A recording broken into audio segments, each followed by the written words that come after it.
الرحمن الرحیم۔ السلام علیکم۔ نائمروز ٹی وی، میں ہوں مبارک جاوید۔ ناظرین، پاکستان میں جو احمدیوں کے حالات ہیں سب کو علم ہے۔ بے شمار احمدی جو ہے وہ اپنا ملک چھوڑنے پر مجبور ہو جاتے ہیں۔ کئیوں پہ تو ایسے کیس بھی بنا دیے جاتے ہیں جو آپ کے سامنے ہے کہ کسی کو گستاخ رسول کا لقب دے کے اس کو جیل میں ڈال دیا جاتا ہے، کسی کے اوپر 295 سی لگ گئی، کسی کے اوپر کچھ لگا دیا۔ تو حالات آپ کے سامنے ہیں۔ ملیشیا میں لوگ پھر چلے جاتے ہیں، کچھ سری لنکا جاتے ہیں، کچھ دوسرے ممالک میں جا کے کوشش کرتے ہیں کہ یو این او کے ذریعے اپنے کیس کو پیش کرے، اور وہاں پہ ہمیں جو اطلاع ملی ہے کہ لوگ ملیشیا میں محفوظ نہیں ہیں، کیونکہ ایک چیز میں آپ کو بتا دوں کہ جتنے بھی اسلامی ممالک ہیں وہاں مسئلہ ایک ہی ہے، تشدد ہے، اور بھی کئی معاملات ہیں، اور یورپ وغیرہ میں اس طرح کے معاملات نہیں ہیں۔ یہ لوگ بھی سیاسی پناہ دیتے ہیں، مگر عزت و احترام کے ساتھ لوگوں کو اچھا کھانا بھی دیتے ہیں، گھر بھی دیتے ہیں، ہر چیز دیتے ہیں۔ مگر جو اسلامی ممالک ہے وہاں جیلوں کی حالت بھی بہت خراب ہے۔ اور آج ہمارے ساتھ ہے اظہر صاحب ملیشیا سے۔ ان سے بات کرنے کا آج مقصد یہ ہے کہ ایک تو ان کے بہنوئی ہے، ان کو پولیس نے حراست میں قتل کر دیا ملیشیا میں، اور دوسرا ان سے پوچھتے ہیں کہ یہ پاکستان چھوڑنے پر کیوں مجبور ہوئے چلتے ہیں ملیشیا۔ السلام علیکم سر۔ وعلیکم السلام ورحمۃ اللہ۔ ہاں جی، کیا حال ہے؟ کب سے آپ ملیشیا میں؟ جی میں 2014 سے یہاں پہ ہوں، مجھے 7 سال ہو گئے یہاں پہ ملیشیا میں۔ اچھا، تو پاکستان چھوڑنے کا کوئی خاص مقصد؟ جی پاکستان میں بھی میرے اوپر کافی مسائل تھے، جماعتی طور پہ بھی اور دوسرے بھی مسائل کافی زیادہ تھے، جس کی وجہ سے مجھے پاکستان چھوڑنا پڑا مجبوری میں۔ آپ کے خیال میں وہاں پہ جو احمدی ہیں محفوظ نہیں ہے پاکستان میں؟ جی پاکستان میں تو کسی حال میں محفوظ نہیں ہے۔ کسی نے بھی اگر ذاتی دشمنی بھی نکالنی ہو تو وہ توہین رسالت کا الزام لگا کے یا پھر توہین قرآن کا الزام لگا کے تو پولیس کے پاس چلا جاتا ہے۔ پولیس تحقیق نہیں کرتی اور ایف آئی آر درج کر لیتی ہے احمدیوں کے خلاف۔ اچھا، اب اور احمدی جو ہے آسان ٹارگٹ ہیں پاکستان میں بھی۔ ہاں جی، یہ تو ہم بتاتے رہتے ہیں کہ زبردست انہوں نے ایک ایسی گیم ڈالی ہوئی ہے کہ کسی کے بھی کوئی کیس کرنا تو اس کو کہہ دیتے ہیں کہ اس نے یہ کیا، اس نے وہ کیا۔ حالانکہ سب سے زیادہ جو احترام اسلام کا اور حقیقی مسلمان ہی احمدی ہیں۔ اچھا سر، یہ بتائیے کہ آپ 7 سال سے یہاں پہ ہیں، اور یہاں پہ کیا کیا مشکلات آپ کو شروع میں ہوئی، اور اس وقت کیا حالات ہیں آپ کے؟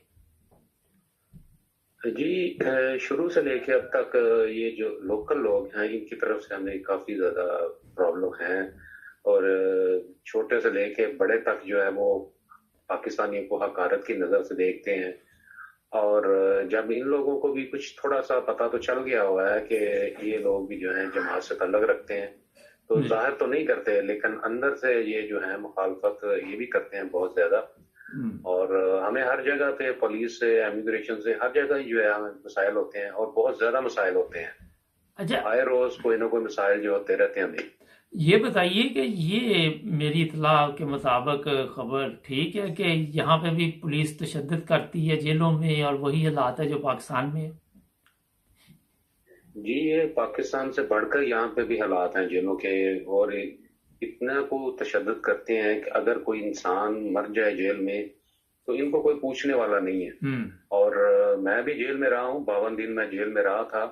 آپ کو کیوں گرفتار کیا؟ جی مجھے امیگریشن نے اریسٹ کیا تھا، میں بازار میں سامان خرید رہا تھا اور وہاں سے امیگریشن نے مجھے پکڑ لیا، اور 52 دن میں جیل میں رہا، اور بڑے برے حالات ان کے جیل کے، اور یہ تشدد بھی کرتے ہیں چھوٹی چھوٹی بات پہ۔ ظاہر ہے لوگوں کو، جو لوگ نئے آتے ہیں ان کو ملے زبان نہیں بولنی آتی، تو یہ جان بوجھ کے جو ہے، انگلش ان کو آتی ہے لیکن یہ جان بوجھ کے نہیں بولتی، تو پھر اگر کسی انسان کو سمجھ نہیں آتی کسی چیز کی بھی تو یہ اس کے اوپر بے انتہا تشدد کرنا شروع کر دیتے ہیں۔ اچھا یہ بتائیے کہ جب آپ کو گرفتار کیا تو پھر سب سے پہلے کسی عدالت میں 24 گھنٹے میں آپ کو پیش کیا انہوں نے؟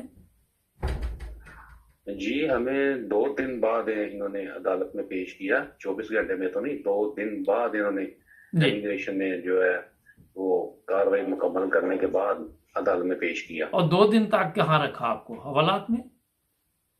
جی حوالات میں رکھا۔ اچھا، تو وہاں پہ کیا حالات تھے تھوڑا سا بتائیں، کیونکہ مجھے کافی دنوں سے کہا جا رہا تھا کہ ملیشیا کے اوپر کوئی پروگرام کیا جائے، تو میں وہاں کی صورتحال جاننا چاہتا ہوں مکمل۔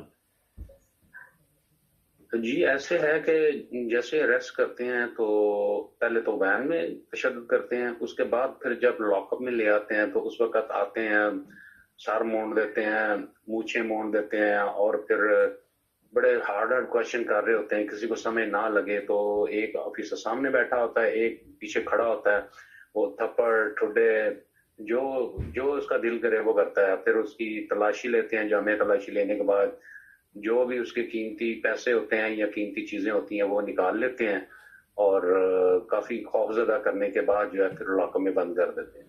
اچھا، میں نے ایک ملی صاحب ہیں آج کل آسٹریلیا میں، وہ بھی جیل میں ملیشیا میں رہے، ان کے ساتھ پروگرام کیا تھا، وہ بتاتے ہیں کہ خواتین پر بھی بہت تشدد کیا جاتا ہے، یہ بات درست ہے؟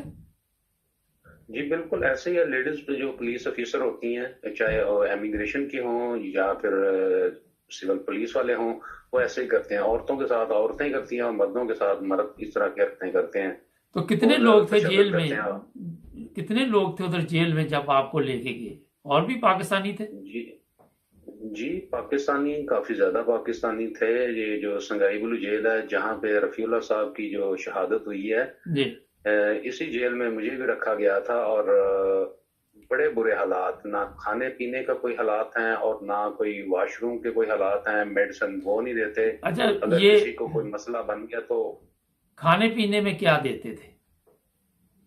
کھانے پینے میں یہ چاول ہوتے ہیں، بوائل چاول ہوتے ہیں، اور اس کے اوپر وہ ان کی کچھ سبزیاں ہیں تو وہ اچھا، بوائل کر کے وہ اوپر ڈال کے دے دیتے ہیں، یا پھر فش ہوتی ہے، وہ اس کو پتہ نہیں دھوپ میں سکایا ہوتا ہے یا پھر اس کو فرائی کیا ہوتا ہے، وہ دے دیتے ہیں، تو اور وہاں سوکھے چاول کے ساتھ جیل میں وہ بھی کھانے ہوتے تشدد کیا جاتا ہے؟ ہیں۔ جی جیلوں میں تو بہت زیادہ تشدد کیا جاتا ہے۔ اچھا، ایک چیز میں آپ کو بتاؤں کہ جب جیل میں بھجوا دیا جاتا ہے، پولیس کا کام وہاں پہ ختم ہو جاتا ہے، یا تو سمجھ سے باہر ہے کہ اس کا اگر ریمانڈ لیا، اور وہاں پہ یہ اسلامی ممالک میں ایک اور بھی ضابط ہے کہ جسمانی تشدد بہت زیادہ ہے، اور اس پہ کبھی بھی کسی انسانی حقوق کی تنظیم ہے یا جو ہے اس پہ پتہ نہیں یا کام نہیں کرتے یا اس پہ اچھی طرح کسی کو توجہ نہیں دلواتے۔ اچھا سر، یہ بتائے کہ کتنے دن جیل میں رہے آپ؟ جی میں 52 دن رہا تھا، 52 days۔ تو پھر کس طرح دن گزرے؟ ایک ایک دن بڑی مشکل سے گزرا ہوگا۔ جی بس اللہ اللہ کر کے گزرے ہیں، اللہ تعالیٰ کو بس یاد کرتے رہے ہیں کہ تو ہی ہمارا سہارا ہے، انسانوں سے ہمیں کوئی توقع نہیں ہے، تو خوف زدہ رہتے تھے وہاں پہ۔ جو بھی جاتا ہے، کوئی بھی چلا جائے، چاہے پاکستان ہو یا کسی اور ملک کا جائے، وہاں سے ذہنی مریض بن کے نکلتا ہے۔ تو وہاں ایک تو کوئی خوراک کا کوئی بستر حالات وغیرہ نہیں، دیتے ہیں؟ کوئی بیڈ شیڈ ہے؟ کیا حالات ہیں اندر کے، یہ بھی بتائیں۔ نہیں یہ زمین پہ سوتے ہیں، اور زمین بھی ٹوٹی پھوٹی ہوتی ہے، فرش ٹوٹے ہوتے ہیں، وہاں پہ جس کو جہاں پہ جگہ ملے تو وہ سونا پڑتا ہے، نہ تو کوئی احتجاج کر سکتا ہے، نہ ہی کوئی ریکویسٹ کر سکتا ہے، اور خاص کر لوکل جو ہیں وہ ویسے فارنر کے اگر لوکل کے ساتھ انہوں نے لاکھوں میں ڈالا ہے تو لوکل جو ہیں وہ وہاں پہ تشدد کرتے ہیں، ذہنی اذیت بہت زیادہ لوکل دیتے ہیں، پریشرائز کرتے ہیں فارنر کو۔ تو اچھا میرے ساتھ بھی ایسے وہاں پہ ہوا۔ جی، بتائیے کچھ۔ وہ یہ ہے کہ وہ ایک تو سونے نہیں دیتے، اچھا، اور اگر کوئی ملے ان کی کمپلینٹ کرے تو وہ اس کو بہت زیادہ پھر تنگ کرتے ہیں بعد میں۔ پولیس والے آئیں گے، بس سنیں گے ان کو، بس کہیں گے کہ تنگ نہیں کرو، اتنا کر کے چلے جائیں گے، لیکن پھر وہ ملے جو ہیں وہ تو باز نہیں آتے، یا وہ لوکل دوسرے لوگ بھی ہیں۔ اچھا، اچھا، سوری معافی چاہوں گا۔ نہیں نہیں کوئی بات نہیں۔ اچھا یہ بتائیے کہ پھر وہاں پہ کوئی وکیل آپ نے کیا کیا باہر آنے کے لیے جیل سے؟ جی میں جب میری ہیئرنگ تھی تو انہوں نے میرے اوپر ایلیگیشن لگائے کہ آپ اتنی دیر ہو گئے ہیں، آپ انلیگل یہاں پہ اسٹے کیے ہوئے ہیں، تو میں نے ان کو بتایا کہ میں نے UNHCR میں کیس کیا ہوا ہے، اور میں اس وقت پروسیس میں میرا کیس ہے، تو میں انڈر آف UNHCR ریفیوجیز ہوں۔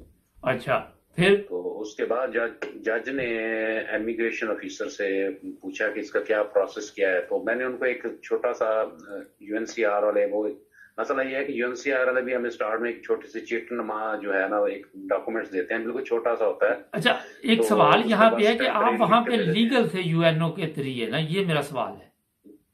جی لیگل تھا, اور میں نے ڈاکومنٹس شروع اسٹارٹ میں بھی دکھائے, اور جو ہیں UNCR امیگریشن والے کہتے ہیں نہیں پاکستانی تو الاؤ نہیں ہے یہاں پہ UNCR, آپ نے کیسے کر لی یا آپ کو کیسے دے دیا, آپ جھوٹ بول رہے ہیں. تو میں نے کہا آپ ویریفائی کر سکتے ہیں.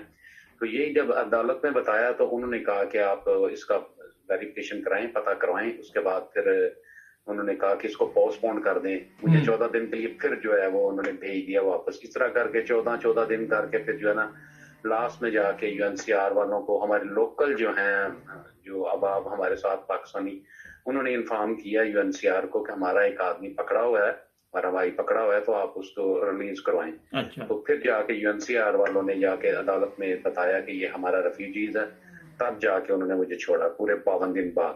اچھا, تو آپ یہ بتائیے کہ اب آپ کا کیس منظور ہو چکا ہے؟ جی میرا اب کیس پاس ہو چکا ہے. اب میرے پاس باقاعدہ کارڈ ہے, پوری فیملی کے پاس کارڈ ہے.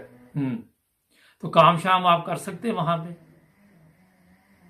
جی کام بس ایسے ہی ہے, چوری چھپ چھپا کے کرنا پڑتا ہے. نہیں, اگر گھر کو کارڈ چلانے مل جائے کے پھر لیے. بھی نہیں کام کر سکتے؟ جی پھر بھی نہیں کام کر سکتے. اگر پولیس پکڑ لے تو وہ بھی جو ہے وہ پھر کچھ دن رکھ کے تو پھر امیگریشن کے پاس بھیج دیتے ہیں. امیگریشن اب چاہے تو ہمارے ساتھ جو مرضی کرتی رہے, چاہے عدالت میں پیش کرے یا نہ کرے, کتنا ٹائم لگ جائے, وہ تشدد بہت زیادہ کرنا شروع کر دیتے ہیں کہ آپ پہلے تو یہی ہے کہ آپ جھوٹ بولتے ہیں, آپ کا یہ ریجنل ہے نہیں ہے, وہ پریشرائز بہت کرتے ہیں. اس کے بعد جو ہے وہ ایک پیپر لے کے آ جاتے ہیں کہ اس کے اوپر آپ سائن کرو. زبردستی اگر کوئی نہیں کرتا تو پھر اس کے اوپر تشدد کرتے ہیں. وہ ڈپورٹ فارم ہوتا ہے کہ اس کے اوپر آپ سائن کر دو جی تو پھر تمہیں مارنی پڑے گی, ادروائز ہم تمہیں ماریں گے, اور اچھا خاصا ماریں گے, اور مارتے بھی ہیں. اور ہمارے کئی جو دوست اس وقت ہیں جیلوں میں ہیں, امیگریشن نے پکڑ کے رکھا ہوا ان کو, جی. غیر قانونی طور پہ حراست میں رکھا ہوا ہے. 20 مہینے تک بھی ان کو رکھا ہے. اچھا, اب جو خواتین ہے بھی ہیں کوئی جیل میں پاکستانی؟ اس وقت مجھے اپنی جماعت کا تو نہیں پتا, اللہ کے فضل سے امید تو ہے کہ نہیں ہوں گے. اگر ہیں تو پھر میرے علم میں نہیں ہے, لیکن پاکستانی خواتین ویسے دوسری بھی جو ہیں وہ کافی زیادہ تعداد میں جو ہے میرے ہوتے ہوئے تھیں. اچھا وہاں پہ تھی, تو ان پہ بھی تشدد کیا جاتا تھا؟ جی بالکل. وہ جو لیڈیز انسپیکٹر ہوتی ہیں یا سارجنٹ جو ہوتی ہیں وہ تشدد کرتی ہیں, تھپڑ مارتی ہیں اور ٹھڈا بھی مار دیتی ہیں. اکثر ٹھڈا وغیرہ مار دیتی ہیں.